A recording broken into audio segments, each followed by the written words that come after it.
बड़ी ना दुख वाली खबर आई कल कि डॉक्टर अमर आजाद जी नहीं रहे। डरते नहीं सीगे, बड़ा बेबाक होके बोलते सी। उन्होंने इंटरव्यू सुनने वालियां ने कहना मैं अपनी सच्चाई तो नहीं हिलना, मैं सच्ची गल बोलूंगा तो ठोक के बोलूंगा। डॉक्टर देखते ना दवाइयां खरीदो तो ये सब्जियां लिखते होंगे सीगे, आ सब्जियां खाओ, आ सूप पियो, आ थोड़ा दिनचर्या। ਤਾਂ ਇਹ ਵੀ ਇੱਕ ਰਿਟਾਇਰ ਹੋ ਕੇ ਆਰਾਮ ਨਾਲ ਪੈਨਸ਼ਨ ਫੜ ਕੇ ਬਾਹਰ ਬਹਿ ਸਕਦੇ ਸੀ। ਕੌਣ ਰੋਕਦਾ ਸੀ ਇਹਨਾਂ ਨੂੰ? ਉਹਨਾਂ ਨੂੰ ਕਾਫੀ ਜ਼ਿਆਦਾ ਪ੍ਰੋਬਲਮ ਹੋ ਗਈ ਸੀਗੀ ਤੇ ਉਹ ਵੀ ਉਹਦਾ ਸ਼੍ਰੇ ਡਾਕਟਰ ਅਮਰ ਆਜ਼ਾਦ ਨੂੰ ਹੀ ਦਿੰਦੇ ਨੇ। ਇਹ ਵੀ ਭਰਪੂਰ ਜੀ ਕੇ ਗਏ ਨੇ, ਜਿੰਨਾ ਵੀ ਜੀ ਕੇ ਗਏ ਨੇ ਭਰਪੂਰ ਜੀ ਕੇ ਗਏ ਨੇ, ਦੇ ਕੇ ਗਏ ਨੇ ਬਹੁਤ ਆਪਣੇ ਆਸ-ਪਾਸ। ਥੋੜਾ ਜਿਹਾ ਮੋਂਜੀ ਦੱਸੀ ਕਿ ਇਹ ਟ੍ਰੀਟਮੈਂਟ ਕਿਵੇਂ ਕਰਦੇ ਹੁੰਦੇ ਸੀ ਇਹ? मतलब न्यूज़ आई, पहला दुख भी होया, फिर खुशी भी हुई कि देखो अंत तक बंदे सच्चाई दे राह ते चले ने।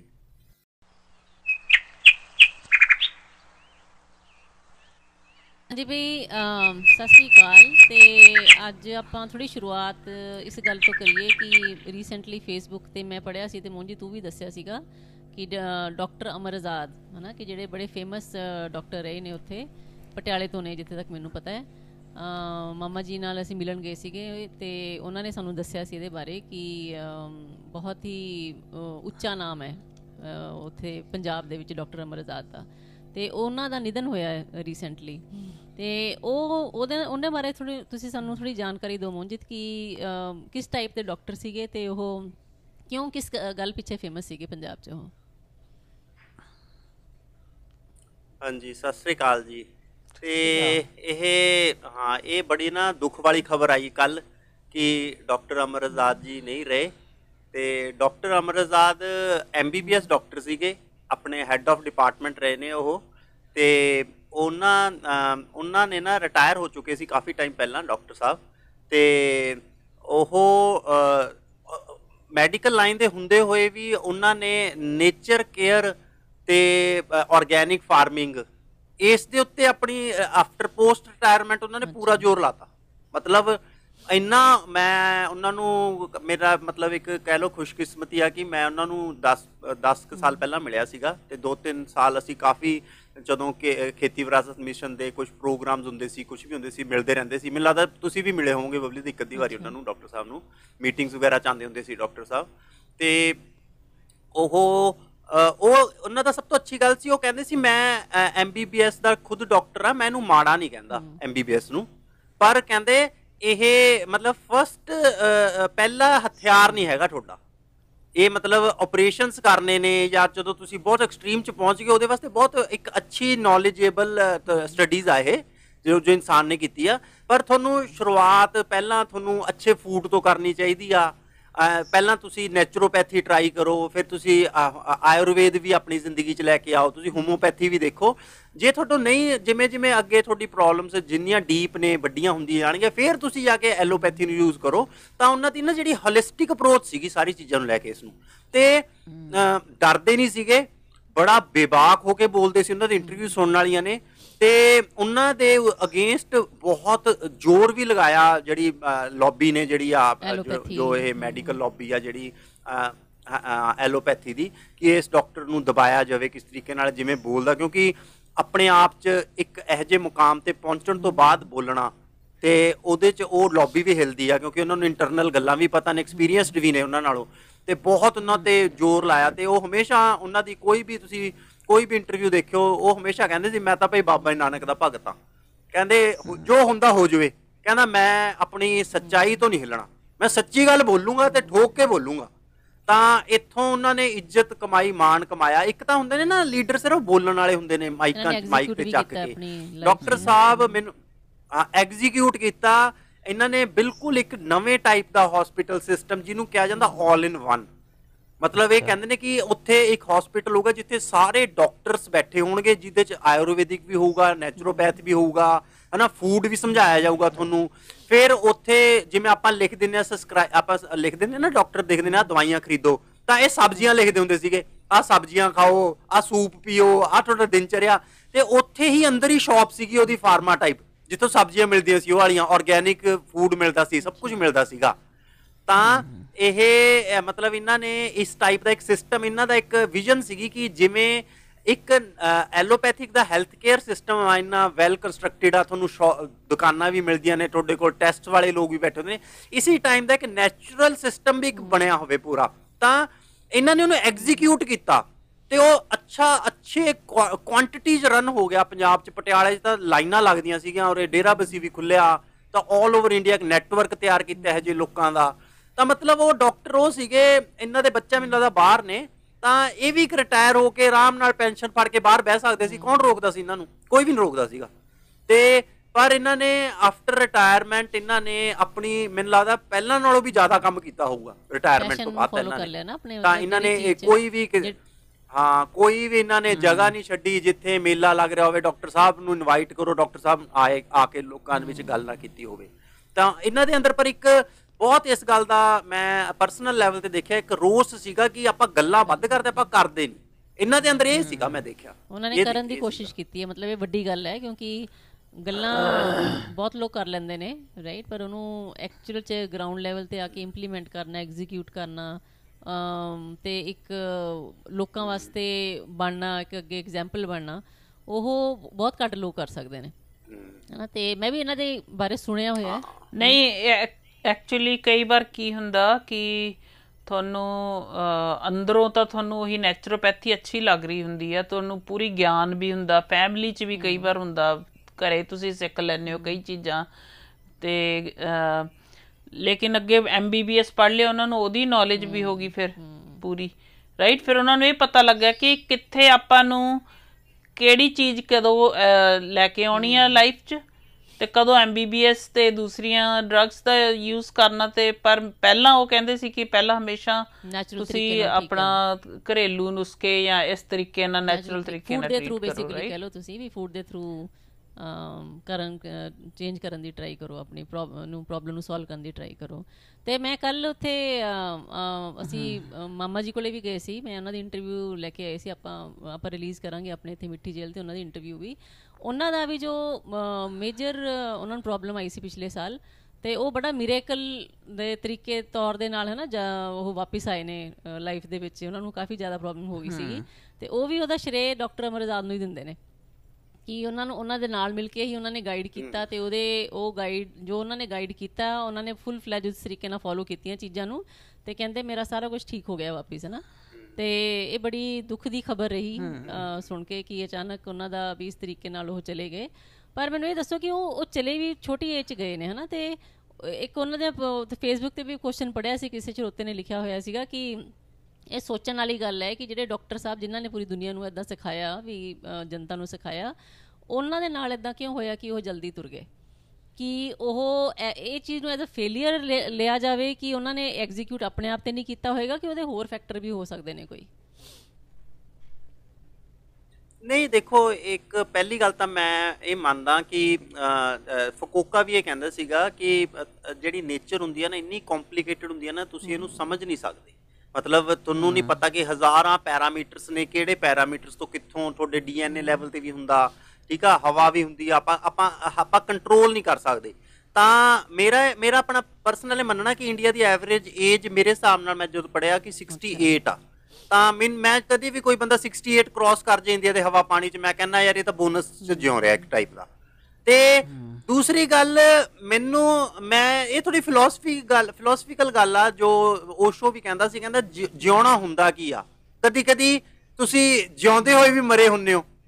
ਮਤਲਬ ਹੈਪੀਨੈਸ, ਮੈਂ ਮੰਨ ਰਿਹਾ ਕਿ ਡਾਕਟਰ ਸਾਹਿਬ ਇੰਨੇ ਕੁ ਸੱਚੇ ਸੁੱਚੇ ਪੈਸ਼ਨੇਟ ਬੰਦੇ ਸੀ ਕਿ ਉਹਨਾਂ ਨੇ ਤਾਂ ਦੁਨੀਆ ਦੁੱਗਣੀ ਜਿਉਂ ਲਈ ਹੌਲੀ, ਮਤਲਬ ਨਿਡਰ ਹੋ ਕੇ ਆਪਣਾ ਪੈਸ਼ਨ ਦਿਲ 'ਚ ਜੋ ਹੈਗਾ, ਸੱਚਾਈ, ਮੈਂ ਕਹਿੰਦਾ ਸੱਚਾਈ, ਦੇਖੋ ਅਲਟੀਮੇਟ ਟਰੁੱਥ ਕਿਸੇ ਨੂੰ ਨਹੀਂ ਪਤਾ, ਆਪਾਂ ਤੁਰਦੇ ਰਹਿੰਦੇ ਹਾਂ ਰਸਤੇ ਤੇ, ਪਰ ਆਪਣੇ ਜਿੰਨੀ ਵੀ ਜਾਣਕਾਰੀ ਆਪਣੇ ਅੰਦਰ ਆਈ, ਆਪਾਂ ਉਸ ਨੂੰ ਸਿੱਖਿਆ, ਉਸ ਨੂੰ ਇੰਪਲੀਮੈਂਟ ਕਰਕੇ ਦੇਖਿਆ, ਉਹਦੇ ਕੁਐਸਚਨਾਂ ਨੂੰ ਸਿਹਾ, ਠੀਕ ਆ, ਲੋਕਾਂ ਨੇ ਇੰਟਰੈਕਸ਼ਨ ਕੀਤੀ, ਤੇ ਇਹ ਕੰਟੀਨਿਊਸ ਜਿਹੜਾ ਪ੍ਰੋਸੈਸ ਆ ਨਾ, ਇਹ ਪ੍ਰੋਸੈਸ ਹੀ ਮੈਨੂੰ ਲੱਗਦਾ ਲਾਈਫ ਆ, ਇਨਸਟੈਡ ਕਿ ਆਪਾਂ ਕੋਈ ਡੇਟ ਕਾਊਂਟ ਕਰੀਏ, ਕੋਈ ਦਿਨ ਕਾਊਂਟ ਕਰੀਏ। ਇਹ ਮੈਨੂੰ ਲੱਗਦਾ ਉਹ ਜੋ ਤਰੀਕਾ ਹੈਗਾ, ਉਹ ਤਰੀਕੇ 'ਚ ਹੈਪੀਨੈਸ ਨਹੀਂ ਆ ਸਕਦੀ ਤੇ ਐਜ਼ ਅ ਹਿਊਮਨ ਸਿਵਲਾਈਜੇਸ਼ਨ ਆਪਾਂ ਗਰੋ ਨਹੀਂ ਹੋ ਸਕਦੇ ਜੇ ਆਪਾਂ ਉਸ ਤਰੀਕੇ ਨਾਲ ਚੱਲੀਏ, ਜਿਵੇਂ ਆਪਾਂ ਕਹੀਏ ਦਿਨ ਗਿਣ ਲਈਏ ਜਾਂ ਇਹ ਗਿਣ ਲਈਏ। ਉਮਰ 'ਚ ਲੰਬੀ ਮੇਰਾ ਉਮਰ 'ਚ ਮੰਨਣਾ ਤੁਸੀਂ ਜ਼ਿੰਦਗੀ ਕਿੰਨੀ ਜਿਉਈ ਹੈ ਰਾਦਰ ਦੈਨ ਤੁਸੀਂ ਆਪਣੀ ਜ਼ਿੰਦਗੀ 'ਚ ਕਿੰਨੀ ਉਮਰ ਕੱਟੀ ਹੈ, ਪੁੱਠਾ ਕੰਮ ਹੋ ਜਾਂਦਾ ਹੈ ਨਾ। ਤੇ ਉਹੀ ਹੈ ਵੀ ਭਰਪੂਰ ਜੀ ਕੇ ਗਏ ਨੇ, ਜਿੰਨਾ ਵੀ ਜੀ ਕੇ ਗਏ ਨੇ ਭਰਪੂਰ ਜੀ ਕੇ ਗਏ ਨੇ, ਦੇ ਕੇ ਗਏ ਨੇ ਬਹੁਤ ਆਪਣੇ ਆਸ-ਪਾਸ ਦੇ ਕੇ ਗਏ ਨੇ, ਸਮਾਜ ਨੂੰ ਬਹੁਤ ਕੁਝ ਦੇ ਕੇ ਗਏ ਨੇ, ਬਹੁਤ ਲੋਕਾਂ ਦੀਆਂ ਸੀਸਾਂ ਉਹਨਾਂ ਦੇ ਮਤਲਬ ਉਹਨਾਂ ਨੂੰ ਮਿਲੀਆਂ। ਤੇ ਮੈਂ ਦੇਖਦਾ ਸੀਗਾ ਕਿ ਉਦੋਂ ਮੈਂ ਜਦੋਂ ਲਾਸਟ ਟਾਈਮ ਡਾਕਟਰ ਸਾਹਿਬ ਨੂੰ ਮਿਲਿਆ ਤਾਂ ਮਾਮਾ ਜੀ ਨੂੰ ਦਿਖਾਣ ਗਏ ਸੀਗੇ ਤੇ ਲੋਕ ਨਾ ਇਮੋਸ਼ਨਲੀ ਜੁੜੇ ਸੀਗੇ ਤੇ ਡਾਕਟਰ ਸਾਹਿਬ ਦੀ ਮਤਲਬ ਉਹਨਾਂ ਦੇ ਨਾ ਉਹਨਾਂ ਨੂੰ ਮਿਲਣਾ ਚਾਹੁੰਦੇ ਸੀਗੇ ਇੱਕ ਤਰੀਕੇ ਦਾ। ਮਤਲਬ ਤੁਸੀਂ ਇਹ ਦੇਖੋ ਕਿ ਐਜ਼ ਅ ਡਾਕਟਰ ਵੱਲ ਉਹਨਾਂ ਦਾ ਨਾ ਮਤਲਬ ਲੋਕਾਂ ਦਾ ਇੱਕ ਅੰਦਰ ਸੌਫਟ ਐਜ ਸੀ, ਅਸੀਂ ਸਾਨੂੰ ਇੱਕ ਵਾਰ ਸਿਰਫ ਡਾਕਟਰ ਸਾਹਿਬ ਨੂੰ ਮਿਲ ਲੈਣ ਦਿਓ ਬਸ। ਮਤਲਬ ਇੱਥੇ ਤੱਕ ਪੈਸ਼ਨ ਸੀਗਾ ਲੋਕਾਂ ਨੂੰ, ਕਿਉਂਕਿ ਉਹਨਾਂ ਤੋਂ ਇਨਸਪਾਇਰ ਬਹੁਤ ਲੋਕ ਹੋਏ ਸੀ ਐਜ਼ ਅ ਲੀਡਰ। ਇਕੱਲੇ ਡਾਕਟਰ ਨਹੀਂ ਸੀਗੇ ਉਹ, ਜੋ ਕਿ ਮੈਨੂੰ ਲੱਗਦਾ ਕਿ ਸਾਰਿਆਂ ਨੂੰ ਇਨਸਪਾਇਰ ਕਰਦੇ ਸੀ ਐਜ਼ ਅ ਲੀਡਰ। ਤੇ ਜਿਹੜਾ ਬੰਦਾ ਲੋਕਾਂ ਨੂੰ ਵੋਲਿਊਮ ਚ ਇਨਸਪਾਇਰ ਕਰ ਸਕੇ ਹੋਲਿਸਟਿਕ ਲਿਵਿੰਗ ਵੱਲ, ਆਰਗੈਨਿਕ ਫਾਰਮਿੰਗ ਕਰਨ ਵੱਲ, ਹਨਾ। ਮਤਲਬ ਤੁਹਾਨੂੰ ਇਹ ਲੱਗਦਾ ਸੀ ਐਜ਼ ਇੱਕ ਪਿੰਡ ਦੇ ਵਿੱਚ ਕੋਈ ਜਣਾ ਆਰਗੈਨਿਕ ਫਾਰਮਿੰਗ ਸ਼ੁਰੂ ਕਰ ਰਿਹਾ ਤਾਂ ਮਤਲਬ ਸਾਰਾ ਪਿੰਡ ਉਹਦੇ ਅਗੇਂਸਟ ਹੋ ਜਾਂਦਾ, ਕਮਲਾ ਹੋ ਗਿਆ, ਕਮਲਾ ਹੋ ਗਿਆ। ਤੇ ਜਦੋਂ ਉਹਨੂੰ ਸੁਣਦਾ ਕਿ ਇੱਕ ਇਹੋ ਜਿਹਾ ਡਾਕਟਰ ਮੇਰੇ ਫੋਨ ਕਾਲ ਦੀ ਗੱਲ ਸੁਣਦਾ, ਮੈਨੂੰ ਸਮਝਾਉਂਦਾ ਹਨਾ, ਮੇਰੇ ਹੱਕ 'ਚ ਬੋਲਦਾ, ਤਾਂ ਉਹ ਜਿਹੜਾ ਟਾਈਮ ਹੁੰਦਾ ਨਾ ਉਹ ਪਿੰਡਾਂ ਦੇ ਵਿੱਚ ਛੋਟੇ ਛੋਟੇ ਆਰਗੈਨਿਕ ਫਾਰਮਰਸ ਨੂੰ ਨਾ ਚੱਲਣ ਵਾਸਤੇ ਨਾ ਸਾਹਸ ਦਿੰਦਾ। ਉਹ ਤੁਰਦੇ ਨੇ, ਇਹ ਲੋਕਾਂ ਵੱਲ ਦੇਖ ਕੇ ਤੁਰਦੇ ਨੇ ਕਿ ਕੋਈ ਸਿਆਣਾ ਬੈਠਾ ਜਿਹੜਾ ਮੇਰੇ ਹੱਕ 'ਚ ਬੋਲਦਾ। ਤਾਂ ਇਹ ਜਿਹੜੀ ਚੀਜ਼ ਆ ਨਾ ਇਹ ਬਹੁਤ ਪਾਵਰਫੁਲ ਚੀਜ਼ ਹੁੰਦੀ ਆ। ਚਲੋ ਇਹ ਤਾਂ ਠੀਕ ਰਹੀ। ਠੀਕ ਹੈ ਜੀ। ਤੇ ਮੈਨੂੰ ਨਹੀਂ ਇਹ ਥੋੜਾ ਜਿਹਾ ਮੋਹਨ ਜੀ ਦੱਸੀ ਕਿ ਇਹ ਟ੍ਰੀਟਮੈਂਟ ਕਿਵੇਂ ਕਰਦੇ ਹੁੰਦੇ ਸੀ? ਇਹ ਬੇਸ ਕੀ ਸੀ? ਹਾਂ ਮੈਂ ਤੁਹਾਨੂੰ ਦੱਸਾਂ, ਜਿਹੜਾ ਮਾਮਾ ਜੀ ਨੂੰ ਜਦੋਂ ਮੈਂ ਲਾਸਟ ਟਾਈਮ ਲੈ ਕੇ ਗਿਆ ਤਾਂ ਉਦੋਂ ਕੀ ਸਿਸਟਮ ਹੁੰਦਾ ਸੀਗਾ। ਅਸੀਂ ਜਾਂਦੇ ਸੀਗੇ ਤਾਂ ਵੀ ਪਟਿਆਲੇ ਵਾਲੇ ਹਸਪੀਟਲ 'ਚ ਗਏ ਸੀ ਜਿਹੜਾ ਇਹਨਾਂ ਨੇ ਬਣਾਇਆ ਸੀਗਾ। ਤਾਂ ਉੱਥੇ ਜਾਂਦੇ ਸਾਰ ਨਾ ਜਿੰਨੇ ਵੀ ਪੇਸ਼ੈਂਟ ਜਿਵੇਂ ਆ ਕੇ ਬਹਿੰਦੇ ਸੀਗੇ ਤਾਂ ਉੱਥੇ ਮੁੰਡੇ ਹੁੰਦੇ ਸੀਗੇ, ਮੁੰਡੇ ਕੁੜੀਆਂ ਤੇ ਯੰਗ, ਤੇ ਉਹ ਮੈਡੀਕਲ ਲਾਈਨ ਤੋਂ ਸੀ ਪ੍ਰੋਪਰ। ਤੇ ਉਹ ਕੀ ਕਰਦੇ ਸੀ ਨਾ, ਉਹ ਕਹਿੰਦੇ ਸੀਗੇ ਕਿ ਸਰ ਤੁਸੀਂ ਆਪਣਾ ਦੱਸੋ ਕੀ ਤੁਸੀਂ ਸਾਰੀ ਫਾਈਲਾਂ ਲੈ ਕੇ ਆਏ ਹੋ ਆਪਣੀਆਂ ਪੁਰਾਣੀਆਂ ਐਲੋਪੈਥੀ ਵਗੈਰਾ ਦੀਆਂ ਸਾਰੀਆਂ ਫਾਈਲਾਂ ਲੈ ਲੈਂਦੇ ਸੀ। ਤੇ ਕਹਿੰਦੇ ਸੀ ਆਪਣੀ ਗੋਲੀਆਂ ਵੀ ਲੈ ਕੇ ਆਓ। ਉਹਨਾਂ ਨੂੰ ਮਤਲਬ ਨਾ ਉਹਨਾਂ ਨੂੰ ਆਈਡੀਆ ਸੀਗਾ ਕਿ ਲੋਕਾਂ ਨੂੰ ਬਿਮਾਰੀਆਂ ਦੇ ਨਾਮ ਨਹੀਂ ਪਤਾ, ਗੋਲੀਆਂ ਦੇ ਨਾਮ ਨਹੀਂ ਪਤਾ, ਤਾਂ ਤੁਸੀਂ ਆਪਣਾ ਸਭ ਕੁਝ ਝੋਲੇ 'ਚ ਪਾ ਲਿਆਓ। ਪਿੰਡਾਂ ਵਾਲੇ ਸਾਰਾ ਕੁਝ ਝੋਲੇ 'ਚ ਪਾ ਲਿਆਉਂਦੇ ਸੀਗੇ, ਕਿਉਂਕਿ ਜਦੋਂ ਇਹਨਾਂ ਕੋਲ ਆਉਂਦਾ ਸੀ ਉਹਦੇ ਕੋਲ DMC ਦਾ ਵੀ ਹੁੰਦਾ ਸੀ, PGI ਦਾ ਵੀ ਹੁੰਦਾ ਸੀ, ਇੰਨੀਆਂ ਗੋਲੀਆਂ ਹੁੰਦੀਆਂ ਸੀ ਗੱਫਾ। ਉਹ ਕਹਿੰਦੇ ਸਮਝਾਂਗੇ ਨਹੀਂ, ਮਤਲਬ ਸਮਝਾਉਣਾ ਤੇ ਸਮਝਣਾ ਬੜਾ ਔਖਾ ਪੰਜਾਬੀ ਪਿੰਡਾਂ ਵਾਲੇ ਲੋਕਾਂ ਨਾਲ। ਉਹ ਕਹਿੰਦੇ ਸਾਰਾ ਕੁਝ ਝੋਲੇ 'ਚ ਚੱਕ ਲਿਓ ਜੋ ਵੀ ਤੁਹਾਡੇ ਕੋਲ ਹੈਗਾ ਇਕੱਠਾ। ਤਾਂ ਉਹ ਇੱਕ ਇੱਕ ਮੁੰਡਾ ਮੈਂ ਕਹਿੰਦਾ ਘੰਟਾ ਲਾ ਕੇ ਉਹਨਾਂ ਦੀ ਫਾਈਲਾਂ ਫਰੋਲਦਾ ਸੀਗਾ, ਸਾਰਾ ਕੇਸ ਤਿਆਰ ਕਰਦਾ ਸੀ, ਇਹਦੇ ਨਾਲ ਕੀ ਹੋਇਆ, ਉਹਨਾਂ ਦੀ ਸਾਰੀ ਗੋਲੀਆਂ, ਉਹਨਾਂ ਨਾਲ ਗੱਲ ਕਰਦਾ ਸੀ, ਤੁਹਾਨੂੰ ਪਰਹੇਜ਼ ਕੀ ਆ, ਤੁਹਾਨੂੰ ਆਏ ਕਰਕੇ ਉਹ ਇੱਕ ਨਾ ਲਿਖ ਦਿੰਦੇ ਸੀਗੇ ਕਿ ਆਹ ਕੇਸ ਆ। ਮਤਲਬ ਉਹਨਾਂ ਦਾ ਇੱਕ ਫਾਰਮੈਟ ਸੀਗਾ ਕਿ ਆਹ ਕੇਸ ਆ।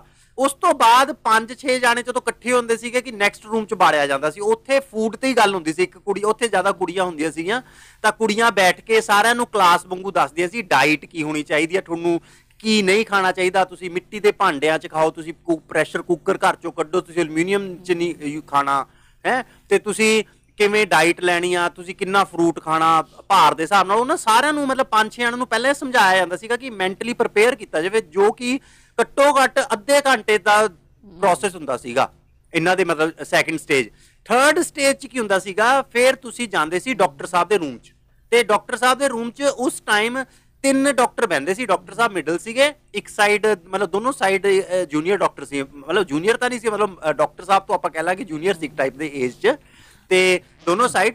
ਤਾਂ ਉਹ ਦੋਨੋਂ ਦੇਖਦੇ ਸੀ ਪਹਿਲਾਂ ਦੋਨੋਂ ਸਾਈਡ ਤੇ ਇੱਕੋ ਰੂਮ ਸੀ, ਖੁੱਲਾ ਰੂਮ ਸੀ, ਮਤਲਬ ਉਹਦੇ ਵਿੱਚ ਹੀ ਦੋਨੋਂ ਸਾਈਡ ਡਾਕਟਰ ਸਾਹਿਬ ਦੇ ਦੇਖ ਰਹੇ ਨੇ। ਤਾਂ ਉਹ ਦੇਖ ਕੇ ਜਿਵੇਂ ਉਹ ਪੇਸ਼ੈਂਟ ਦੇਖੇ ਜਾਂਦੇ ਸੀ, ਫਿਰ ਉਹ ਡਾਕਟਰ ਸਾਹਿਬ ਕੋਲ ਆਉਂਦਾ ਸੀਗੀ ਫਾਈਲ ਅਗਲੀ, ਤੇ ਹਰ ਪੇਸ਼ੈਂਟ ਮਤਲਬ ਡਾਕਟਰ ਸਾਹਿਬ ਕੋਲ ਪਹੁੰਚੂਗਾ ਹੀ ਪਹੁੰਚੂਗਾ। ਤਾਂ ਉਹਨਾਂ ਨੇ ਦੇਖਣਾ ਕਿ ਹਾਂ ਕਿ ਪਿੱਛੋਂ ਸਾਰਾ ਪ੍ਰੋਸੈਸ ਤੇਰਾ ਨੀਟ ਐਂਡ ਕਲੀਨ ਚੱਲ ਰਿਹਾ, ਤੈਨੂੰ ਸਮਝਾ ਦਿੱਤਾ ਗਿਆ। ਪੁੱਛਦੇ ਹੁੰਦੇ ਸੀਗੇ ਹਾਂ ਤੈਨੂੰ ਉਹ ਕਲਾਸ 'ਚ ਸਮਝਾਇਆ ਗਿਆ ਨਾ, ਹਾਂ ਕੀ ਪੱਲੇ ਪਿਆ ਹੈ। ਤੇ ਉਦੋਂ ਫਿਰ ਜਿਵੇਂ ਨਾਲ ਵਾਲੀ ਡਾਕਟਰ ਨੂੰ ਵੀ ਉਹ ਸੁਣ ਰਹੇ ਨੇ, ਜਦੋਂ ਉਹ ਦੇਖ ਰਹੀ ਆ, ਇੱਧਰ ਵਾਲੀ ਡਾਕਟਰ ਨੂੰ ਵੀ ਸੁਣ ਰਹੇ ਨੇ ਉਹ ਕਿਵੇਂ ਦੇਖ ਰਹੀ ਆ, ਟਰੀਟ ਕਰ ਰਹੀ ਆ। ਤੇ ਜੇ ਉਹਨਾਂ ਨੂੰ ਲੱਗਦਾ ਸੀਗਾ ਕਿ ਹਾਂ ਮੈਂ ਇਸ ਪ੍ਰੋਸੈਸ ਤੋਂ ਬਾਅਦ ਕੁਝ ਚੇਂਜ ਕਰਨਾ ਚਾਹੀਦਾ, ਤਾਂ ਉਸੇ ਟਾਈਮ ਹੀ ਉਦੋਂ ਹੀ ਫਾਈਲ ਮੋੜ ਦਿੰਦੇ ਸੀ, ਦੇਖ ਬੇਟਾ ਇਹਨੂੰ ਤੁਸੀਂ ਆਏ ਨਹੀਂ, ਤੁਸੀਂ ਇਹਨੂੰ ਆਹ ਚੇਂਜ ਕਰਕੇ ਦੇਖੋ, ਹੈ ਨਾ, ਉਸੇ ਟਾਈਮ ਤੇ ਇਸ ਸਿਸਟਮ ਨਾਲ ਕੀ ਹੋਇਆ ਨਾ, ਡਾਕਟਰ ਸਾਹਿਬ ਨੇ ਉਸ ਦੋਨੇ ਸੋਲਿਊਸ਼ਨਸ ਤੇ ਕਾਬੂ ਕਰ ਲਿਆ। ਇੱਕ ਤਾਂ ਬਹੁਤ ਲੋਕ ਨਾ ਅੱਜ ਦੀ ਡੇਟ 'ਚ ਪਰਸਨੈਲਿਟੀਜ਼ ਨੂੰ ਦੇਖ ਕੇ ਸਿਰਫ ਮਿਲਣ ਵਾਸਤੇ ਆਉਂਦੇ ਰਹਿੰਦੇ ਨੇ, ਤਾਂ ਉਹ ਵੀ ਇੱਕ ਇਮੋਸ਼ਨਲ ਹੁੰਦਾ, ਇਮੋਸ਼ਨਲ ਟੱਚ ਹੁੰਦਾ ਕਿ ਹਾਂ ਮੈਨੂੰ ਡਾਕਟਰ ਸਾਹਿਬ ਮਿਲੇ, ਮੈਨੂੰ ਉਹਨਾਂ ਨੇ ਸਹਾਰਾ ਦਿੱਤਾ, ਤਾਂ ਉਹ ਵੀ ਪੂਰਾ ਕਰ ਲਿਆ ਤੇ ਇੱਕ ਹਸਪੀਟਲ ਮੈਨੇਜਮੈਂਟ ਨੂੰ ਵੀ ਰਨ ਕਰ ਲਿਆ। ਤੇ ਉਸੇ ਟਾਈਮ ਉੱਥੇ ਹਸਪੀਟਲ ਦੇ ਵਿੱਚ ਤੁਸੀਂ ਬਾਹਰ ਨਿਕਲਦੇ ਸੀ ਤੇ ਬਾਹਰ ਨਹੀਂ ਮਤਲਬ ਜਦੋਂ ਤੁਸੀਂ ਡਾਕਟਰ ਸਾਹਿਬ ਤੋਂ ਬਾਅਦ ਫਿਰ ਇੱਕ ਕੁੜੀ ਬਹਿੰਦੀ ਸੀ ਇੱਕ ਟੇਬਲ ਦੇ ਉੱਤੇ ਲੈ ਕੇ, ਤੇ ਉਹ ਸਾਰਾ ਇੱਕ ਉਹਨਾਂ ਨੂੰ ਸਮਝਾਉਂਦੀ ਸੀ ਕਿ ਤੁਸੀਂ ਕਿਵੇਂ ਖਾਣਾ, ਕਿਵੇਂ ਪੀਣਾ, ਕਿਵੇਂ ਸੌਣਾ, ਕੀ ਕਰਨਾ। ਤੇ ਉਸ ਤੋਂ ਬਾਅਦ ਉਹਨਾਂ ਦੇ ਫੋਨ ਦੇ ਵਿੱਚ ਤੁਹਾਨੂੰ ਟਾਕਸ ਆਉਂਦੀਆਂ ਸੀਗੀਆਂ ਡੇਲੀ ਬੇਸਿਸ ਤੇ ਕਿ ਤੁਸੀਂ ਮੋਟੀਵੇਟ ਰਹੋ। ਐਵਰੀ ਡੇ ਕੁੜੀ ਦੀ ਜੌਬ ਸੀਗੀ ਕਿ ਐਵਰੀ ਡੇ ਉਹਨੇ ਕੋਈ ਨਾ ਕੋਈ ਟਾਕ ਕਰਨੀ ਹੈ। ਜਿਵੇਂ ਆਪਾਂ ਇਸ ਟਾਈਮ ਪੋਡਕਾਸਟ ਕਰ ਰਹੇ ਹਾਂ, ਕਿਸੇ ਦਿਨ ਉਹ ਕਹਿਣਗੇ ਅੱਛੀ ਸੌਣ ਬਾਰੇ, ਅੱਛੀ ਨੀਂਦ ਦਾ ਕੀ ਫਾਇਦਾ ਤੁਹਾਨੂੰ, ਤੇ ਉਹਨਾਂ ਨੇ ਫਿਰ ਇਹ ਵੀ ਕਹਿਣਾ ਸਾਨੂੰ ਪਤਾ ਤੁਸੀਂ 7 ਦਿਨ ਹੋ ਗਏ ਹੁਣ ਤੁਸੀਂ ਉਹ ਡਾਈਟ ਪਲਾਨ ਤੇ ਚੱਲ ਰਹੇ ਹੋ, ਹੁਣ ਤੁਸੀਂ ਡੋਲ ਰਹੇ ਹੋ ਹਨਾ, ਤੁਹਾਡਾ ਦੀ ਕਰ ਰਿਹਾ ਕਿ ਅਸੀਂ ਚਾਹ ਪੀਣ ਲੱਗ ਜਾਈਏ, ਤਾਂ ਪਰ ਫਿਰ ਉਹਨੇ ਉਸ ਟਾਈਪ ਦੀ ਟਾਕ ਕਰਨੀ 7 ਦਿਨਾਂ ਬਾਅਦ ਜਿਹਦੇ ਤੇ ਤੁਹਾਨੂੰ ਫੇਰ ਅੱਗੇ ਤੋਰਿਆ ਜਾਊਗਾ। ਤੁਸੀਂ ਚਾਹ ਥੋੜੇ ਦਿਨ ਹੋਰ ਟਰਾਈ ਕਰੋਗੇ, ਚਾਹ ਨਾ ਪੀਓ ਤੁਸੀਂ। ਤਾਂ ਮਤਲਬ ਉਹਨਾਂ ਦਾ ਨਾ ਜੋ ਪ੍ਰੋਸੈਸ ਸੀਗਾ ਉਹ ਪ੍ਰੋਸੈਸ ਚ ਇਨਵੋਲਵਮੈਂਟ, ਇਮੋਸ਼ਨ ਏਦਾਂ ਨਹੀਂ ਵੀ ਤੁਸੀਂ ਜਿਵੇਂ ਮਰੀਜ਼ ਹੁੰਦਾ ਵੀ ਜਾ ਕੇ ਉੱਥੇ ਪੈਸੇ ਭਰੋ ਤੇ ਤੁਸੀਂ ਦਵਾਈ ਚੱਕ ਲਿਆ, ਉਹ ਪ੍ਰੋਸੈਸ ਨਹੀਂ ਹੈਗਾ। ਪੂਰਾ ਕਨੈਕਟੀਵਿਟੀ ਦੇ ਨਾਲ ਐਗਜ਼ੀਕਿਊਟ ਕਰਾਉਣਾ ਬਹੁਤ ਜ਼ਰੂਰੀ ਹੁੰਦਾ ਨਾ, ਐਗਜ਼ੀਕਿਊਟ ਕਰਾਉਣਾ। ਹਾਂ, ਤੇ ਐਂਡ ਟੂ ਐਂਡ ਮਤਲਬ ਉਹਨਾਂ ਨੇ ਸਾਰੀ ਚੀਜ਼ਾਂ ਨੂੰ ਯੂਜ਼ ਕੀਤਾ, ਪੂਰਾ ਚੰਗਾ ਪ੍ਰੋਸੈਸ ਬਣਾ ਕੇ ਫਿਰ ਆਪਣੇ ਮੀਡੀਆ ਨੂੰ ਵੀ ਯੂਜ਼ ਕੀਤਾ ਬਾਅਦ ਦੇ ਵਿੱਚ ਵੀ, ਹਾਂ ਵੀ ਉਹਨੂੰ ਮੋਟੀਵੇਟ ਕਿਵੇਂ ਰੱਖਣਾ ਹੈ ਬੰਦੇ ਨੂੰ, ਹਨਾ ਵੀ ਉਹਨਾਂ ਨੂੰ ਪਤਾ ਹੈ ਵੀ ਟੁੱਟਦੇ ਨੇ ਬੰਦੇ 2-4 ਦਿਨਾਂ ਤੋਂ ਬਾਅਦ, ਉਦੋਂ ਵੀ ਉਹਨਾਂ ਨੇ ਮੋਟੀਵੇਟ ਰੱਖਣ ਦੀ ਕੋਸ਼ਿਸ਼ ਕੀਤੀ। ਬਹੁਤ ਵਧੀਆ ਪ੍ਰੋਸੈਸ ਹੈ ਇਹ, ਬਹੁਤ ਵਧੀਆ। ਤੇ ਤੁਸੀਂ ਦੇਖੋ ਕਿ ਇੱਕ ਪੇਸ਼ੈਂਟ ਜਦੋਂ ਉਹਨਾਂ ਦੇ ਹਸਪੀਟਲ 'ਚ ਜਾਂਦਾ, ਮੈਨੂੰ ਲੱਗਦਾ ਕਿ ਘੱਟੋ ਘੱਟ ਉਹਦੇ 3 ਘੰਟੇ ਉੱਥੇ ਪ੍ਰੋਡਕਟਿਵ ਯੂਜ਼ ਹੁੰਦਾ ਉਹਦਾ। ਪ੍ਰੋਡਕਟਿਵ ਮਤਲਬ ਇੱਕ ਤਾਂ ਹਸਪੀਟਲ ਹੁੰਦਾ ਨਾ ਪੀਜੀਆਈ ਵਰਗੇ ਬੈਠੇ ਹੀ ਨੇ ਬਸ ਉੱਥੇ ਹਨਾ, ਉੱਥੇ ਕੰਟੀਨਾਂ 'ਚ ਹੀ ਬੈਠੇ ਰਹੋ ਡਾਕਟਰ ਨੂੰ ਮਿਲਣ, ਉੱਥੇ 3-4 ਘੰਟੇ ਪ੍ਰੋਡਕਟਿਵ ਯੂਜ਼ ਆ। ਤੇ ਸਾਰਾ ਪ੍ਰੋਸੈਸ ਦੀ ਨਾ ਕਾਸਟ ਉਸ ਟਾਈਮ ਸਿਰਫ 500 ਰੁਪਏ ਸੀਗੀ। ਮਤਲਬ ਮੈਨੂੰ ਹਾਸਾ ਆਉਂਦਾ, ਉਰੇ ਇੱਕ ਅਸੀਂ ਮੁਹੱਲੇ ਦੇ ਡਾਕਟਰ ਕੋਲ ਵੀ ਜਾਂਦੇ ਆ, ਉਹੀ ਉਹ ਐਂ ਜੇ ਕਰਕੇ ਮਤਲਬ 500-700 ਰੁਪਇਆ ਲੈ ਲੈਂਦਾ। ਤੇ ਉੱਥੇ ਇੰਨਾ ਪ੍ਰੋਸੈਸ ਚੱਲ ਰਿਹਾ, ਇੰਨੇ ਲੋਕਾਂ ਨੂੰ ਇੰਪਲੋਇਮੈਂਟ ਮਿਲੀ ਆ, ਇੰਨਾ ਉੱਥੇ ਸਿਸਟਮ ਆ, ਤੇ ਇਸ ਸਾਰੇ ਦੇ ਵਿੱਚ ਪ੍ਰਾਈਵੇਟ ਸੈਕਟਰ ਆ ਪਿਓਰ। ਤੇ ਇਹਦੇ ਚ ਉਹਨਾਂ ਨੇ 500 ਰੁਪਏ ਦੇ ਵਿੱਚੋਂ ਸਭ ਕੁਝ ਕਰਦੇ ਸੀਗੇ। ਤੇ ਮੈਨੂੰ ਇਹ ਵੀ ਯਕੀਨ ਆ ਕਿ ਜਿਹੜਾ ਬੰਦਾ ਕੋਈ 500 ਨਾ ਦੇ ਸਕੇ ਤਾਂ ਉਹਨੂੰ ਉੱਥੇ ਮੁਫਤ ਵਾਂਗੂ ਵੀ ਚੱਲਦਾ ਹੋਊਗਾ ਸਿਸਟਮ ਨਾਲ। ਮੈਨੂੰ ਲੱਗਦਾ ਇਹ ਨੋ ਪ੍ਰੋਫਿਟ ਨੂੰ ਲਾਸ ਤੇ ਚਲਾਉਂਦੇ ਹੋਣਗੇ, ਕਿਉਂਕਿ ਉਹਨਾਂ ਦਾ ਪੈਸ਼ਨ ਸੀਗਾ, ਉਹਨਾਂ ਦੀ ਇੱਕ ਡ੍ਰੀਮ ਸੀਗਾ ਇਦਾਂ ਦਾ ਚੀਜ਼ ਸਰਵਿਸ ਦੇਣੀ, ਤਾਂ ਉਹ ਹੋ ਸਕਦਾ ਆਪਣੇ ਪੱਲਿਓ ਲਾ ਕੇ ਵੀ ਚਲਾਉਂਦੇ ਹੋਣ ਇਸ ਚੀਜ਼ ਨੂੰ, ਹਨਾ, ਆਪਣਾ ਵੀ ਇਨਵੈਸਟ ਕਰਦੇ ਹੋਣ। ਹਾਂ, ਪੱਲਿਓ ਲਾ ਕੇ ਵੀ ਚਲਾਉਂਦੇ ਹੋਣ। ਹਾਂ, ਤਾਂ ਦੇਖੋ ਅੱਜ ਦੀ ਡੇਟ 'ਚ ਬਹੁਤ ਲੋਕਾਂ 'ਚ ਨਾ ਇੱਕ ਟਾਕ ਆ ਰਹੀ ਆ ਕਿ ਭਾਈ ਦੇਖੋ ਇੰਨਾ ਕਰਦਾ ਸੀ ਤਾਂ ਵੀ ਦੇਖ ਲਓ ਭਾਈ ਕੈਂਸਰ ਹੋ ਗਿਆ ਜਾਂ ਹੋ ਗਿਆ ਜੋ ਵੀ ਸੀਗਾ ਨਾ। ਤੇ ਮੈਨੂੰ ਇਹ ਲੱਗਦਾ ਇਹ ਬੜੀ ਛੋਟੀ ਗੱਲ ਆ ਸੋਚਣੀ, ਇਹ ਬੜੀ ਛੋਟੀਆਂ ਚੀਜ਼ਾਂ ਨੇ। ਇਹ ਉਹ ਲੋਕਾਂ ਦਾ ਜਿਨ੍ਹਾਂ ਨੇ ਕੁਝ ਨਹੀਂ ਕਰਨਾ ਹੁੰਦਾ ਨਾ, ਉਹਨਾਂ ਨੇ ਬਹਾਨੇ ਲੱਭਣੇ ਹੁੰਦੇ ਨੇ। ਤੇ ਅਸੀਂ ਮੇਰਾ ਮੰਨਣਾ ਕਿ ਤੁਸੀਂ ਸੰਪੂਰਨ ਕਦੀ ਵੀ ਨਹੀਂ ਹੋ ਸਕਦੇ, ਪਰ ਤੁਸੀਂ ਚੱਲੋ ਤਾਂ ਸਹੀ। ਡਾਕਟਰ ਸਾਹਿਬ ਮੈਂ ਤਾਂ ਕਹਿੰਦਾ ਬਹੁਤ, ਮੈਨੂੰ ਤਾਂ ਕੱਲ ਜਦੋਂ ਮਤਲਬ ਨਿਊਜ਼ ਆਈ ਪਹਿਲਾਂ ਦੁੱਖ ਵੀ ਹੋਇਆ ਫਿਰ ਖੁਸ਼ੀ ਵੀ ਹੋਈ ਕਿ ਦੇਖੋ ਅੰਤ ਤੱਕ ਬੰਦੇ ਸੱਚਾਈ ਦੇ ਰਾਹ ਤੇ ਚੱਲੇ ਨੇ। ਅਸੀਂ ਸੱਚਾਈ ਨਹੀਂ ਲੱਭ ਸਕਦੇ ਪਰ ਉਹ ਸੱਚੇ ਰਾਹ ਤੇ ਚੱਲੇ ਨੇ ਤੇ ਇੰਪਲੀਮੈਂਟ ਕਰਕੇ ਦੇਖਿਆ ਉਹਨਾਂ ਨੇ। ਨਹੀਂ ਬੰਦੇ ਨੂੰ ਕੀ ਸੀ, ਆਪਣੀ ਪੈਨਸ਼ਨ ਫੜਦਾ ਆਪਣਾ ਚੁੱਪ ਕਰਕੇ ਬਾਹਰ ਕੈਨੇਡਾ ਅਮਰੀਕਾ ਜਾ ਕੇ ਬਹਿ ਜਾਂਦਾ। ਉਹਨਾਂ ਦੇ ਅੰਦਰ ਦਰਦ ਸੀ ਇਸ ਚੀਜ਼ ਨੂੰ ਲੈ ਕੇ, ਸੋਇਲ ਨੂੰ ਲੈ ਕੇ ਦਰਦ ਸੀ, ਪੰਜਾਬ ਨੂੰ ਲੈ ਕੇ ਦਰਦ ਸੀ, ਜਨਤਾ ਬਾਰੇ ਸੋਚਦੇ ਸੀਗੇ, ਆਪਣੇ ਆਸ-ਪਾਸ ਦੇ ਬਾਰੇ ਸੋਚਦੇ ਸੀਗੇ, ਇਸ ਕਰਕੇ ਉਹਨਾਂ ਨੇ ਇੰਨਾ ਕੁਝ ਕੀਤਾ ਹੈ ਨਾ। ਤੇ ਐਦਾਂ ਦੀ ਆਤਮਾਵਾਂ ਜਿਹੜੀਆਂ ਹੁੰਦੀਆਂ ਨੇ ਨਾ ਬਹੁਤ ਘੱਟ ਹੁੰਦੀਆਂ ਨੇ, ਮਤਲਬ ਲੋਕ ਐਦਾਂ ਦੇ ਬਹੁਤ ਘੱਟ ਹੁੰਦੇ ਨੇ। ਤੇ ਐਕਚੁਅਲੀ ਬੜੀ ਦੁੱਖ ਦੀ ਗੱਲ ਹੈ ਕਿ ਐਦਾਂ ਦਾ ਬੰਦਾ ਆਪਣੇ ਵਿੱਚੋਂ ਚਲਾ ਗਿਆ। ਤੇ ਹੋਪਫੁਲੀ ਉਹਨਾਂ ਦੇ ਜੋ ਪ੍ਰੈਕਟਿਸਿਸ ਸਟਾਰਟ ਕੀਤੀਆਂ ਹੋਈਆਂ ਨੇ ਉਹ ਪਿੱਛੋਂ ਉਹਨਾਂ ਦੇ ਚੱਲਣ। ਮੈਂ ਆਈ ਐਮ ਪ੍ਰੀਟੀ ਸ਼ੋਰ ਜੇ ਉਹਨਾਂ ਨੇ ਇੰਨਾ ਵਧੀਆ ਪ੍ਰੋਸੈਸ ਆਪਣੇ ਹੁੰਦੇ ਬਣਾਇਆ ਸੀਗਾ ਤੇ ਉਹਨਾਂ ਨੇ ਇਹ ਪ੍ਰੋਸੈਸ ਵੀ ਬਣਾਇਆ ਹੋਏਗਾ ਕਿ ਉਹਨਾਂ ਦੇ ਜਾਣ ਦੇ ਪਿੱਛੋਂ ਵੀ ਇਹ ਕੰਮ ਜਾਰੀ ਰਹੇ, ਹਨਾ। ਬਹੁਤ ਵੱਡੀ ਟੀਮ ਆ ਉਹਨਾਂ ਨਾਲ ਯੰਗਸਟਰਸ ਦੀ, ਬਹੁਤ ਵੱਡੀ, ਜਿਹੜੀਆਂ ਕੁੜੀਆਂ ਨੇ ਪਿੰਡਾਂ ਦੀਆਂ ਜਿਹੜੀਆਂ ਨਰਸਿੰਗ ਕਰ ਚੁੱਕੀਆਂ ਨੇ ਤੇ ਪੈਸ਼ਨੇਟ ਹੋ ਕੇ ਉਹ ਬਾਹਰ ਨਹੀਂ ਜਾ ਰਹੀਆਂ ਪਰ ਉਹਨਾਂ ਨਾਲ ਜੁੜ ਕੇ ਹਸਪੀਟਲ ਚਲਾ ਰਹੀਆਂ ਨੇ। ਮਤਲਬ ਇੰਨੀਆਂ ਨਰਸਿਸ ਨੇ ਨਾ, ਇਹ ਜਿਹੜੀਆਂ ਕੁੜੀਆਂ ਟਾਕ ਕਰਦੀਆਂ ਸੀਗੀਆਂ, ਸਾਰੇ ਜਿਹਨੇ ਡਾਈਟ ਸਮਝਾਉਂਦੀਆਂ ਸੀ, ਮੈਂ ਉਹਨਾਂ ਨੂੰ ਪੁੱਛਿਆ ਸੀ ਤੁਸੀਂ ਕੀ ਕਰਦੇ ਹੋ, ਕਹਿੰਦੇ ਮੈਂ ਨਰਸਿੰਗ ਕੀਤੀ ਵੀ ਆ। ਤੇ ਅਸੀਂ ਕਿਹਾ ਤੁਸੀਂ ਨਹੀਂ ਬਾਹਰ ਜਾਣਾ, ਉਹ ਕਹਿੰਦੀ ਨਹੀਂ ਸਾਨੂੰ ਤਾਂ ਕਹਿੰਦੇ ਪੰਜਾਬ ਹੀ ਵਧੀਆ ਤੇ ਅਸੀਂ ਤਾਂ ਉਰੀ ਸੇਵਾ ਕਰਨੀ ਆ। ਮਤਲਬ ਇਸ ਟਾਈਪ ਦੀ ਨਾ ਇੱਕ ਇਹ ਨਾ ਕੀ ਆ, ਜਿਹੜੇ ਮਾਲਵਾ ਬੈਲਟ ਆ ਨਾ ਸਪੈਸ਼ਲੀ ਮਾਨਸਾ ਬਰਨਾਲਾ, ਉੱਥੇ ਨਾ ਕਈ ਇਹਨੂੰ ਟੌਂਟ ਮਾਰਦੇ ਨੇ ਤਾਂ ਕਾਮਰੇਡਾਂ ਦਾ ਏਰੀਆ ਐ ਕਹਿ ਦਿੰਦੇ ਨੇ। ਜਿਹੜੇ ਕਾਮਰੇਡ ਕਿਹਾ, ਜਿਹੜਾ ਵਰਡ ਯੂਜ਼ ਕੀਤਾ ਨਾ ਕਾਮਰੇਡ ਕੌਣ ਲੋਕ ਸੀਗੇ ਜਿਨ੍ਹਾਂ ਨੇ ਨਾ ਪੜ੍ਹਦੇ ਬਹੁਤ ਸੀਗੇ। ਉਹ ਭਗਤ ਸਿੰਘ ਨੂੰ ਪੜ੍ਹਦੇ ਸੀ, ਉਹ ਮਤਲਬ ਉਹ ਕਾਮਰੇਡ ਉਹਨਾਂ ਨੂੰ ਜਿਹੜੇ ਬਲਾਈਂਡਲੀ ਰੱਬ ਦੇ ਵਿੱਚ ਫੋਲੋ ਨਹੀਂ ਕਰਦੇ ਸੀਗੇ, ਉਹ ਲੌਜਿਕਸ ਦੇ ਵਿੱਚ ਫੋਲੋ ਕਰਦੇ ਸੀ, ਉਹਨਾਂ ਕੋਲ ਤਰਕ ਹੁੰਦਾ ਸੀਗਾ। ਤੇ ਤੇ ਜਿਹੜੀ ਕਿਸਾਨ ਜਥੇਬੰਦੀਆਂ ਨੇ ਸਪੈਸ਼ਲੀ ਉਸ ਸਾਈਡ ਦੀਆਂ, ਜਿਹੜੀ ਮਾਨਸਾ ਸਾਈਡ ਦੀਆਂ ਨੇ, ਤਾਂ ਉਹਨਾਂ ਦੇ ਜਿਹੜੇ ਲੀਡਰਸ ਦੇ ਵਿੱਚ ਵੀ ਇਹ ਝਲਕ ਆਉਂਦੀ ਆ। ਉਹ ਬੱਚਿਆਂ ਨੂੰ ਨਾ, ਛੋਟੇ ਛੋਟੇ ਜਿਹੜੇ ਸਕੂਲ ਦੇ ਬੱਚੇ ਨੇ, ਇਹਨਾਂ ਨੂੰ ਤਰਕ ਸਿਖਾਉਂਦੇ ਨੇ, ਉਹ ਇਹਨਾਂ ਨੂੰ ਸਟੇਜਾਂ ਤੇ ਚੜ੍ਹ ਕੇ ਬੋਲਣਾ ਸਿਖਾਉਂਦੇ ਨੇ। ਤਾਂ ਉਹ ਜਦੋਂ ਇਹ ਕਿਸਾਨ ਅੰਦੋਲਨ ਵੀ ਹੋਇਆ ਸੀਗਾ, ਉਦੋਂ ਵੀ ਇਹ ਗੱਲ ਸੀਗੀ, ਉਹ ਕਹਿੰਦੇ ਸੀ ਤੁਸੀਂ ਆਪਣੇ ਵਧੀਆ ਤੋਂ ਵਧੀਆ ਮਿਨਿਸਟਰ ਭੇਜੋ, ਅਸੀਂ ਆਪਣੇ 4 ਨਾ 10ਵੀਂ ਦੇ ਜਵਾਕ ਭੇਜਾਂਗੇ, ਤੁਸੀਂ ਉਹਨਾਂ ਦੇ ਮੂਹਰੇ ਖੜ ਕੇ ਦਿਖਾਇਓ। ਮਤਲਬ ਇਹ ਜਿਹੜੀ ਚੀਜ਼ ਸੀਗੀ ਨਾ, ਇਹ ਮਾਨਸਾ ਬੈਲਟ ਦੇ ਵਿੱਚ ਉੱਥੇ ਤੇ ਆਪਾਂ ਕਹਿ ਦਿੱਤਾ ਜਾਂਦਾ ਕਿ ਉਹ ਏਰੀਆ ਪੂਅਰ ਆ, ਉਹ ਪਿਛੜਾ ਏਰੀਆ, ਗਰੀਬ ਲੋਕ ਨੇ। ਮੈਂ ਕਹਿ ਰਿਹਾ ਉਹ ਗਰੀਬ ਨਹੀਂ ਹੈਗੇ, ਉਹਨਾਂ ਨੇ ਬਾਏ ਚੋਇਸ ਇਨਵੈਸਟ ਕਿਤੇ ਹੋਰ ਕੀਤਾ, ਨੌਲੇਜ 'ਚ ਕੀਤਾ। ਤੇ ਇਹ ਉੱਥੇ ਦੇ ਹੀ ਬੱਚੇ ਨੇ ਜਿਹੜੇ ਇਹੋ ਜਿਹੇ ਪੈਸ਼ਨੇਟ ਨੇ ਜ਼ਿਆਦਾ। ਤਾਂ ਜਿਵੇਂ ਸਿੱਧੂ ਮੂਸੇਵਾਲੇ ਦਾ ਏਰੀਆ ਵੀ ਉਹੀ ਸੀਗਾ, ਉਹਨੇ ਕਹਿੰਦੇ ਮੈਂ ਟਿੱਬਿਆਂ ਦਾ ਪੁੱਤ, ਜਿੱਥੇ ਨਾ ਥੋੜਾ ਲੈਂਡ ਨੂੰ ਲੈ ਕੇ, ਆਪਣੀ ਇਨਵਾਇਰਮੈਂਟ ਨੂੰ ਲੈ ਕੇ, ਤਰਕ ਨੂੰ ਲੈ ਕੇ ਉਹ ਲੋਕਾਂ ਦੇ ਅੰਦਰ ਪੇਨ ਆ ਇਸ ਗੱਲਾਂ ਨੂੰ ਲੈ ਕੇ, ਕਿ ਬਾਕੀ ਪੰਜਾਬ ਦੇ ਲੋਕ, ਬਾਕੀ ਸਿਟੀ ਦੇ ਲੋਕ ਸਾਡੇ ਲੈਵਲ, ਮੈਂ ਕਹਿੰਦਾ ਉਹਨਾਂ ਦਾ ਲੈਵਲ ਨਾਲ ਮੈਚ ਨਹੀਂ ਕਰ ਪਾ ਰਹੇ ਆਪਾਂ ਸਿਟੀ ਦੇ। ਹੋ ਜਾਂਦਾ ਨਾ ਜਿਹਦੇ ਕੋਲੇ ਜੋ ਹੁੰਦਾ ਹੈ ਬੰਦਾ ਉਹਦੇ 'ਚ ਫਿਰ ਜ਼ਿਆਦਾ ਇਨਵੈਸਟ ਕਰ ਲੈਂਦਾ ਹੁੰਦਾ ਹੈ। ਜਿਨ੍ਹਾਂ ਕੋਲੇ ਜ਼ਮੀਨਾਂ ਨੇ, ਫਿਰ ਉਹ ਜ਼ਮੀਨਾਂ ਦੇ ਵਿੱਚੋਂ ਕਿਵੇਂ ਮਿਲਦਾ, ਕੀ ਕੁਛ ਮਿਲਦਾ, ਉਹ ਗੱਲ ਪਿੱਛੇ ਲੱਗ ਜਾਂਦੇ ਨੇ। ਜਿਨ੍ਹਾਂ ਕੋਲ ਇਹ ਚੀਜ਼ਾਂ ਨਹੀਂ ਹੁੰਦੀਆਂ, ਫਿਰ ਉਹ ਆਪਣਾ ਟਾਈਮ ਕਿਤੇ ਹੋਰ ਇਨਵੈਸਟ ਕਰਦੇ ਨੇ। ਉਹ ਸੋਚ ਵਿਚਾਰ 'ਚ, ਪੜ੍ਹਾਈਆਂ 'ਚ ਇਨਵੈਸਟ ਕਰ ਲੈਂਦੇ ਨੇ। ਉਹਨਾਂ ਕੋਲੇ ਕੁਐਸਚਨ ਕਰਨ ਦੀ ਅਕਲ ਆ ਜਾਂਦੀ ਹੈ ਪੜ੍ਹ ਲਿਖ ਕੇ, ਹੈ ਨਾ। ਤੇ ਉਸੇ ਤਰੀਕੇ ਨਾਲ ਫਿਰ ਉਹਨਾਂ ਦਾ ਰੀਜਨ ਅੱਗੇ ਡਿਵੈਲਪ ਹੋ ਜਾਂਦਾ ਹੈ ਗਾਂ ਦੀ ਗਾਂ। ਤੇ ਇਹ ਮਾਨਸਾ ਦੇ ਸੀਗੇ ਡਾਕਟਰ ਸਾਹਿਬ ਵੀ? ਇਹ ਨੇ ਡਾਕਟਰ ਸਾਹਿਬ ਤਾਂ ਦੇਖੋ, ਡਾਕਟਰ ਸਾਹਿਬ ਤਾਂ ਪਟਿਆਲੇ ਰਹਿੰਦੇ ਸੀ। ਮੈਂ ਵੈਸੇ ਓਵਰਆਲ ਇੱਕ ਮਤਲਬ ਮੋਟਾ ਆਬਜ਼ਰਵੇਸ਼ਨ ਇਹ ਹੈਗੀ ਕਿ Patiala is a knowledge centre of Punjab. ਮੈਨੂੰ ਐਂ ਲੱਗਦਾ ਕਿ ਪਟਿਆਲਾ, ਕਦੀ ਵੀ ਤੁਸੀਂ ਕੋਈ ਬਹੁਤ ਨੌਲੇਜੇਬਲ ਬੰਦਾ ਦੇਖੋਗੇ ਨਾ, ਉਹ ਐਂਡ 'ਚ ਜਾ ਕੇ ਨਾ ਪਟਿਆਲੇ ਦੇ ਆਸ-ਪਾਸ ਹੀ ਉਹਦਾ ਸਿਸਟਮ ਨਿਕਲਦਾ। ਜਿੰਨੇ ਵੀ ਨੌਲੇਜ ਦੇ ਵਿੱਚ ਇਨਵੈਸਟ ਕੀਤਾ ਲੋਕਾਂ ਨੇ, ਉਹ ਪਿੰਡਾਂ 'ਚੋਂ ਜਦੋਂ ਮੂਵ ਹੋਏ, ਉਹ ਜ਼ਿਆਦਾ ਪਟਿਆਲਾ ਮੂਵ ਹੋਏ ਨੇ। ਇੱਕ ਤਾਂ ਯੂਨੀਵਰਸਿਟੀਆਂ ਵਗੈਰਾ ਸੀ, ਕਾਲਜਿਸ ਸੀਗੇ ਉੱਥੇ ਚੰਗੇ, ਥਾਪਰ, ਇਹਨਾਂ ਦਾ ਵੀ ਜਿਹੜੀ ਆਰਗੈਨਿਕ ਮਾਰਕੀਟ ਲੱਗਦੀ ਸੀ, ਥਾਪਰ ਯੂਨੀਵਰਸਿਟੀ ਦੇ ਵਿੱਚ ਲੱਗਦੀ ਸੀਗੀ ਆਰਗੈਨਿਕ ਮਾਰਕੀਟ ਉੱਥੇ। ਤਾਂ ਇਹਨਾਂ ਦੇ ਨੈਟਵਰਕ ਸੀ, ਤੇ ਉਸ ਡਾਕਟਰ ਸਾਹਿਬ ਦਾ ਵੀ ਉਪਰਾਲਾ ਸੀ, ਉਹਦੇ 'ਚ ਬਹੁਤ ਵੱਡਾ ਯੋਗਦਾਨ ਡਾਕਟਰ ਸਾਹਿਬ ਦਾ ਸੀਗਾ। ਇਹਨਾਂ ਨੇ ਪਟਿਆਲਾ ਨੂੰ ਐਜ਼ ਅ ਸਿਟੀ ਪਕੜਿਆ, ਜਿੱਥੇ ਆਰਗੈਨਿਕ ਫੂਡ ਅਵੇਲੇਬਲ ਹੋਵੇ ਲੋਕਾਂ ਨੂੰ, ਮਤਲਬ ਤੁਹਾਨੂੰ ਨੈਚੁਰੋਪੈਥੀ ਅਵੇਲੇਬਲ ਹੋਵੇ, ਤੁਹਾਨੂੰ ਹਸਪੀਟਲ ਅਵੇਲੇਬਲ ਹੋਣ। ਤਾਂ ਇਹਨਾਂ ਨੂੰ ਇਹ ਵੀ ਪਤਾ ਸੀ ਮੇਰਾ ਦਾਇਰਾ ਕਿੰਨਾ ਹੋਣਾ ਚਾਹੀਦਾ। ਤਾਂ ਇਹ ਪਟਿਆਲਾ ਸੈਂਟਰਿਕ ਰਹੇ ਨੇ। ਤੇ ਪਟਿਆਲਾ ਜਿਹੜੀ ਐਜ਼ ਅ ਸਿਟੀ ਵੱਡਾ ਪੈਂਦਾ ਬਰਨਾਲਾ, ਸੰਗਰੂਰ, ਮਾਨਸਾ, ਇਸ ਏਰੀਏ ਨੂੰ। ਤਾਂ ਉੱਥੇ ਦੇ ਜਿਹੜੇ ਲੋਕ ਨੇ, ਉਹਨਾਂ ਦੇ ਵਿੱਚ as compare to rest of Punjab, ਮੈਨੂੰ ਲੱਗਦਾ ਕਿ ਇਸ ਚੀਜ਼ਾਂ ਨੂੰ ਲੈ ਕੇ ਨਾ ਜ਼ਿਆਦਾ ਸਮਝ ਆ। ਐਜੂਕੇਸ਼ਨ 'ਚ ਮਤਲਬ ਐਜੂਕੇਸ਼ਨ ਇੱਕ ਤਾਂ ਹੁੰਦੀ ਹੈ ਨਾ ਡਿਗਰੀ ਵਾਲੀ ਐਜੂਕੇਸ਼ਨ, ਇੱਕ ਹੁੰਦੀ ਹੈ ਸੈਲਫ ਇੰਪਰੂਵਮੈਂਟ ਐਜੂਕੇਸ਼ਨ, ਆਪਣੇ ਆਪ ਬਾਰੇ ਪੜ੍ਹਨਾ ਆਪਣਾ ਸੈਲਫ ਲਰਨਿੰਗ। ਤਾਂ ਇਹ ਜਿਹੜੇ ਮਾਨਸਾ ਹੋ ਗਿਆ, ਬਰਨਾਲਾ ਹੋ ਗਿਆ ਨਾ, ਇਹ ਗੜ੍ਹ ਨੇ ਇਸ ਗੱਲਾਂ ਦੇ, ਕਿ ਜਿੱਥੇ ਲੋਕ ਟਰਾਇਲ ਕਰਦੇ ਨੇ। ਅੱਜ ਦੀ ਡੇਟ 'ਚ ਸਭ ਤੋਂ ਅੱਛਾ ਆਰਗੈਨਿਕ ਸਿਸਟਮ ਜੇ ਚੱਲ ਰਿਹਾ, ਉਹ ਬਰਨਾਲੇ ਦਾ ਚੱਲ ਰਿਹਾ।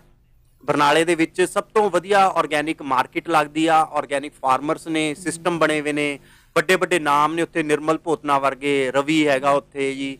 ਤੇ ਇਸ ਟਾਈਪ ਨਾਲ ਨਾ, ਮਤਲਬ ਆਪਾਂ ਕਹਿ ਦਿੰਦੇ ਆ ਕਿ ਚੰਡੀਗੜ੍ਹ, ਆਪਾਂ ਕਹਿ ਦਿੰਦੇ ਆ ਲੁਧਿਆਣਾ ਨਾ, ਅੰਮ੍ਰਿਤਸਰ। ਮੈਨੂੰ ਲੱਗ ਰਿਹਾ ਕਿ ਜਿਹੜੇ ਰੀਅਲ ਇਸ਼ੂ ਨੇ ਪੰਜਾਬ ਦੇ, ਉਹ ਉੱਠਦੇ ਨੇ ਪਟਿਆਲੇ ਤੋਂ, ਜੋ ਨੌਲੇਜ ਵਾਲੇ ਨੇ। ਤੇ ਇਹ ਸਾਰੇ ਆਉਂਦੇ ਨੇ ਬਿਲਕੁਲ ਕੋਰ ਪਿੰਡਾਂ ਦੇ ਵਿੱਚੋਂ ਲੋਕ ਆਉਂਦੇ ਨੇ, ਜਿਹੜੇ ਉਹ ਫਿਰ ਫਦਾਇਨ ਟਾਈਪ ਕੰਮ ਕਰਦੇ ਨੇ ਇਸ ਕੰਮਾਂ ਵਾਸਤੇ। ਮਤਲਬ ਸਭ ਕੁਝ ਨਿਸ਼ਾਵਰ ਕਰਕੇ ਵੀ ਆਪਣੇ ਪੈਸ਼ਨ ਨੂੰ ਫੋਲੋ ਕਰਨ ਵਾਲੇ ਲੋਕ ਨੇ, ਛੇਤੀ ਕਿਤੇ ਲਾਲਚ ਨਹੀਂ ਆਉਂਦੇ। ਚਲੋ ਵੀ ਠੀਕ ਹੈ ਫਿਰ। ਤੇ ਰੱਬ ਕਰੇ ਉਹਨਾਂ ਦੀ ਆਤਮਾ ਨੂੰ ਸ਼ਾਂਤੀ ਮਿਲੇ, ਹਨਾ। ਤੇ ਆਪਾਂ ਇੱਦਾਂ ਦੇ ਸੂਰਮਿਆਂ ਨੂੰ ਪਛਾਣਦੇ ਰਹੀਏ, ਤੇ ਉਹਨਾਂ ਦੀ ਜਿਹੜੀ ਸ਼ੁਰੂਆਤ ਕੀਤੀ ਹੋਈ ਜਿਹੜੀ ਕੋਸ਼ਿਸ਼ ਹੈ, ਇਹ ਅੱਗੇ ਚੱਲਦੀ ਰਹੇ, ਆਉਣ ਵਾਲੀ ਜਨਰੇਸ਼ਨ ਨੂੰ ਵੀ ਚਾਨਣ ਦਿੰਦੀ ਰਹੇ, ਹਨਾ। ਹਾਂਜੀ, ਕੀ ਕਹਿ ਰਹੇ ਨੇ? ਤੇ ਮੈਂ ਕਹਿ ਰਿਹਾ ਕਿ ਮੈਂ ਐਂਡ 'ਚ ਕਹੂੰਗਾ ਕਿ ਡਾਕਟਰ ਸਾਹਿਬ ਕੋਈ ਨੈਚੁਰੋਪੈਥ ਤੇ ਹਮੀਦੀ ਨਹੀਂ ਸੀ, ਐਲੋਪੈਥੀ ਦੇ ਹਮੀਦੀ ਨਹੀਂ ਸੀ। ਉਹ ਐਂਡ ਤੱਕ ਲਰਨਿੰਗ ਤੇ ਉਸ ਨੂੰ ਟਰਾਇਲ ਕਰਨਾ ਤੇ ਉਸ ਰਾਸਤੇ ਚੱਲਣ ਦੇ ਮੁਰੀਦ ਸੀਗੇ, ਐਕਸ਼ਨ ਵਾਲੇ ਡਾਕਟਰ ਸੀਗੇ। ਤਾਂ ਆਪਾਂ ਇਸ ਗੱਲਾਂ ਨੂੰ ਲੈ ਕੇ ਲਿਖੀਏ ਵੀ ਨਾ, ਜਿੱਦ ਵੀ ਨਾ ਪਾਈਏ। ਮੈਂ ਕਹਿੰਦਾ ਜਿਹੜਾ ਲਿਖ ਰਿਹਾ ਉਹਨੂੰ ਸਮਝ ਹੀ ਨਹੀਂ ਆਇਆ ਫਿਰ ਡਾਕਟਰ ਸਾਹਿਬ ਕੀ ਸੀਗੇ। ਜਿਹੜੇ ਲੋਕ ਜੇ ਇਹ ਗੱਲ ਕਰਨਗੇ ਨਾ ਕਿ MBBS ਦਾ ਡਾਕਟਰ ਦੀ ਫਲਾਨਾ, ਉਹ ਡਾਕਟਰ ਸਾਹਿਬ ਆਪਣੇ ਸੁਣਨ ਵਾਲੇ ਡਾਕਟਰ ਸੀ, ਕਿਸੇ ਨੂੰ ਸੁਣਦੇ ਸੀਗੇ ਤੇ ਉਸ ਰਾਹ ਤੇ ਇੰਪਲੀਮੈਂਟ ਕਰਦੇ ਸੀ, ਜੋ ਕਿ ਅਸਲੀ ਸਿੱਖ ਦੀ ਨਿਸ਼ਾਨੀ ਹੁੰਦੀ ਹੈ। ਸਿੱਖੀ ਜਾਣਾ ਉਹ ਸਿੱਖਦੇ ਰਹੇ ਨੇ। ਤੇ ਉਹਨਾਂ ਦੇ ਜੋ ਸਟੂਡੈਂਟਸ ਹੋਣਗੇ, ਮੈਂ ਉਹਨਾਂ ਨੂੰ ਇਹ ਕਹੂੰਗਾ ਕਿ ਤੁਸੀਂ ਵੀ ਅੜਬ ਨਾ ਬਣਿਓ, ਡਾਕਟਰ ਸਾਹਿਬ ਵਾਂਗੂ ਫਲੈਕਸੀਬਲ ਰਿਹੋ ਤੇ ਸਿੱਖਦੇ ਹੀ ਰਿਹੋ, ਤੇ ਆਪਾਂ ਅੱਗੇ ਚੱਲਦੇ ਰਵਾਂਗੇ। ਠੀਕ ਹੈ ਜੀ। ਜਿਵੇਂ ਉਹਨਾਂ ਦਾ ਨਾਮ ਹੈਗਾ ਅਮਰ, ਤੇ ਅਮਰ ਆਜ਼ਾਦ, ਪਹਿਲਾਂ ਹੀ ਅਮਰ ਆ ਉਹਨਾਂ ਦਾ ਨਾਮ, ਤੇ ਉਹਨਾਂ ਨੇ ਅਮਰ ਹੀ ਰਹਿਣਾ। ਅਮਰ ਹੀ ਰਹਿਣਾ ਤੇ ਆਜ਼ਾਦ ਹੀ ਰਹਿਣਾ, ਕਿਸੇ ਦੇ ਮਤਲਬ ਕਿਸੇ ਦੇ ਥੱਲੇ ਵੀ ਨਹੀਂ ਆਣਾ, ਕਿਸੇ ਦੇ ਗੋਡਿਆਂ ਥੱਲੇ ਵੀ ਨਹੀਂ ਆਣਾ, ਆਜ਼ਾਦ ਹੀ ਰਹਿਣਾ। ਉਹ ਮਤਲਬ ਇੱਕ ਨਾਮ ਤੇ ਨੇਮ ਉਹਨਾਂ ਨੇ ਆਪਣੇ ਆਪ ਹੀ ਐਡ ਕੀਤਾ ਹੋਇਆ ਪਿੱਛੇ ਆਜ਼ਾਦ, ਇਹ ਸੋਚ ਕੇ ਕਿ ਮੈਂ ਆਜ਼ਾਦ ਆ, ਮੈਂ ਮਤਲਬ ਕਿ ਮੈਂ ਕਿਸੇ ਦਾ ਗੁਲਾਮ ਨਹੀਂ ਹੈਗਾ, ਆਜ਼ਾਦ ਰਹਿਣਾ, ਆਜ਼ਾਦ ਆ, ਗੁਲਾਮ ਨਹੀਂ ਹੈਗਾ, ਫਰੀडम ਦੇ ਮੁਰੀਦ ਸੀਗੇ। ਓਕੇ ਠੀਕ ਹੈ ਜੀ, ਗੁੱਡ ਨਾਈਟ। ਓਕੇ ਜੀ।